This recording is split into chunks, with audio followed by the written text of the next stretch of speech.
feitas as contas, daqui a 2 anos, foi-se o 14º mês e foi-se o 13º, tendo em conta as condições draconianas que aquele acordo, subscrito designadamente pelo CDS, portanto, comporta. E isto tem que ser dito, porque de repente as pessoas parece que valem pouco, valem nada perante esta situação de crise, de dificuldade. O senhor corresponsabiliza o CDS por esta crise, pela atual crise em que nós estamos? Corresponsabilizo, não só porque participou no poder, tanto porque isto não foi uma maldição divina, não foi nenhum, enfim, como lhe disse no outro dia, não foram os cavaleiros da Apocalipse que vieram aí, portanto, enfim, e que de repente provocaram a desgraça em Portugal. Mas quem foram então os cavaleiros do Apocalipse? E tem causadores, portanto, porque esta política direita que tem sido realizada durante... Mas o CDS não esteve no governo nos últimos 6 anos. Sim, mas também, portanto, só se fizer uma rasura histórica, porque o CDS, portanto, enfim, mesmo assumindo não a presidência do governo, teve a sua cota de responsabilidade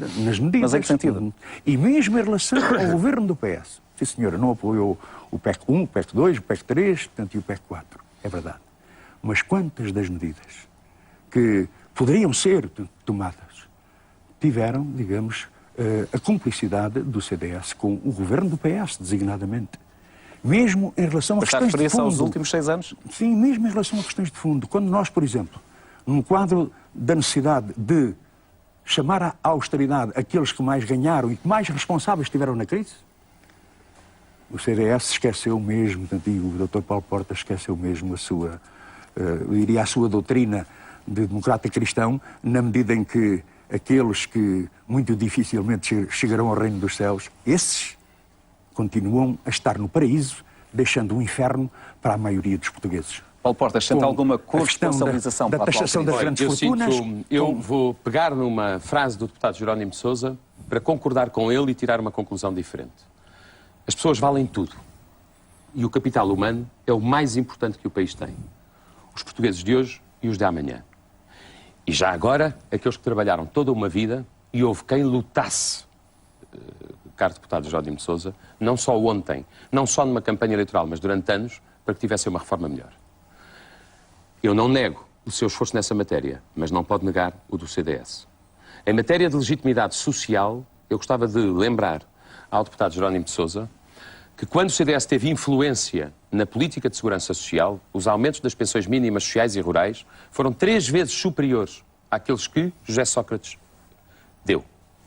Gostava de lembrar ao deputado Jerónimo de Sousa que se numa região do país existe um acesso dos reformados mais pobres a um vale de medicamentos, portanto para um consumo concreto de saúde, ao CDS se deve. É nos Açores, chama-se Compamid.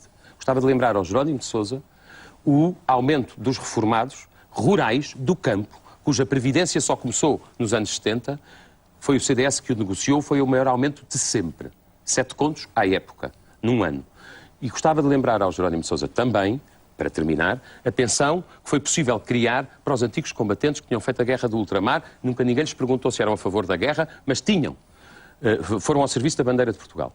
E, portanto, a tradição social e a legitimidade social, cada um de nós tem a sua. Eu não discuto a do PCP, mas não pode negar a do CDS. Depois há outra coisa que eu gostava de lhe chamar a atenção. Respondesse a estes argumentos. Quanto a um ponto que o deputado Jerónimo de Sousa referiu. É que alguma vez o CDS nos últimos 36 anos, desde que temos democracia constitucional, chefiou o governo em Portugal? Não. Alguma vez o PCP chefiou o governo em Portugal? Sim, como sabe, no período do PREC. Espere. Eu não vou usar argumentos ideológicos, vou apenas citar um facto. Nesse ano, em 1975, o PIB, ou seja, o indicador da criação, de desenvolvimento e de riqueza em Portugal, desceu 5,1% e per capita 8,3%.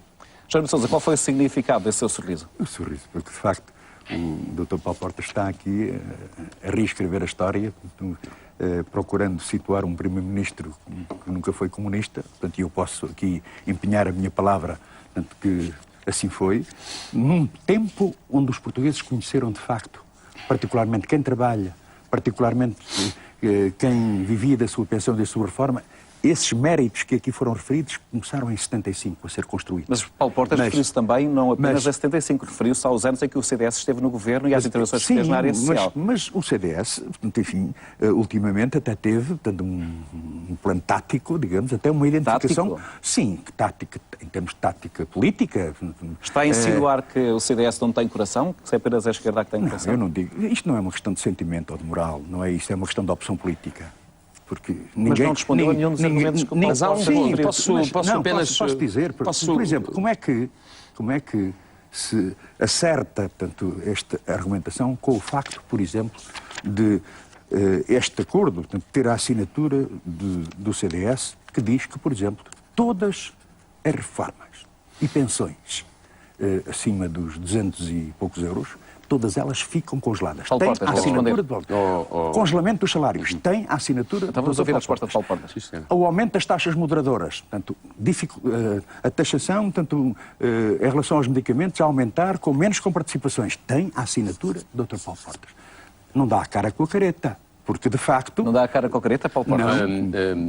Vítor Gonçalves, permita-me fazer duas referências para ser focado naquilo que o deputado Jerónimo de Sousa disse. O deputado Jerónimo de Sousa tenta fazer uma coisa que não é verdadeira, é propaganda, que é tentar dizer o PS, o PSD e o CDS afundaram o país nos últimos 35 anos. É um facto. Toda a gente sabe. Jerónimo de Sousa... Como é que chegamos aqui? Espera. Toda a gente sabe. Não se engane de adversário, Jerónimo de Sousa.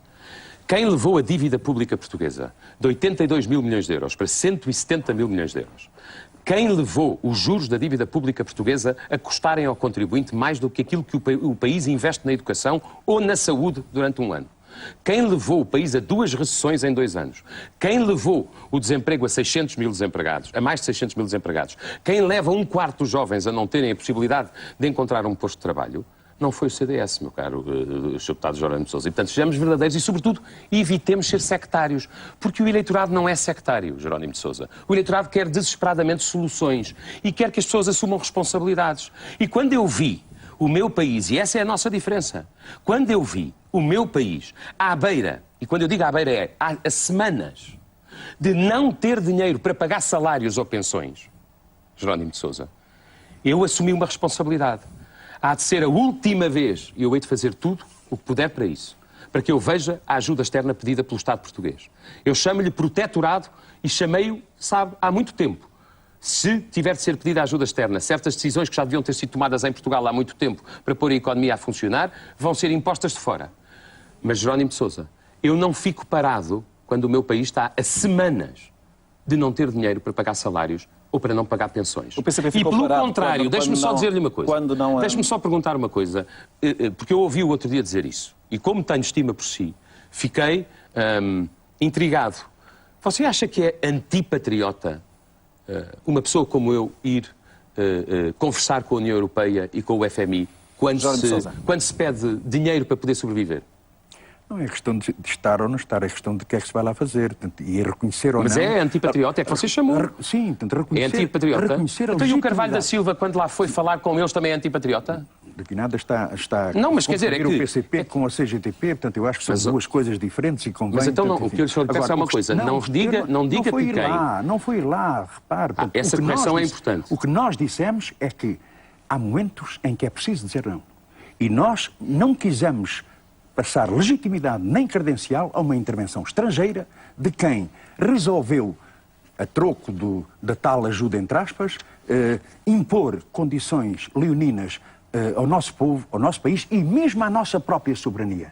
Porque, como sabe, este acordo foi estabelecido e agora quem vai monitorizá-lo, quem vai controlá-lo, quem vai acompanhá-lo, será essa troika. Mas hoje retira a palavra antipatriota de quem conversou com os técnicos estrangeiros. Houve uma interpretação errada. O que nós dizemos é uma posição, de facto, antipatriótica, abdicar da nossa posição soberana, de reconhecer legitimidade a quem vem, de facto, Mas uma coisa é abdicar, tentar... outra coisa é conversar e tentar melhorar um plano.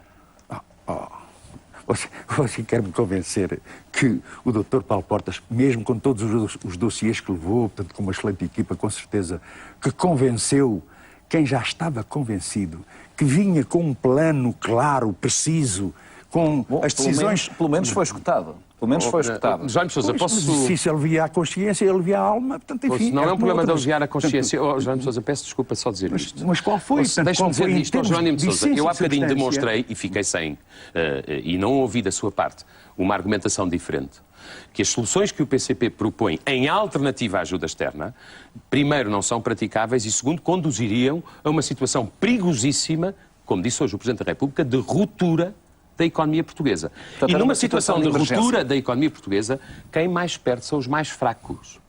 Quem mais perde são os mais fracos. Mas há, em todo caso, um ponto que eu gostava de perceber. Aceito a correção... Ouça uma coisa. Sabe que, a propósito dos banqueiros, quero dizer uma coisa. Eram eles que pressionaram os atos falam a intervenção externa? Os atos falam por cada um de nós. O Dr. Paulo Portas sabe que foram os banqueiros que pressionaram.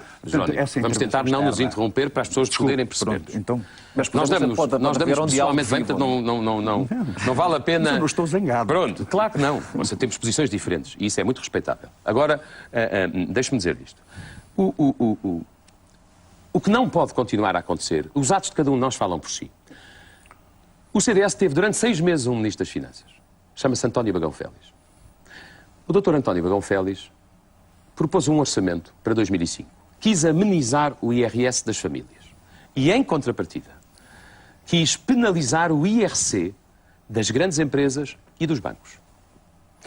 E o limite das deduções fiscais, que não existia até aí... Espera aí, deixa-me explicar às pessoas. Espera aí. Mas eu gostava de só até 2004 não havia limite aos benefícios fiscais.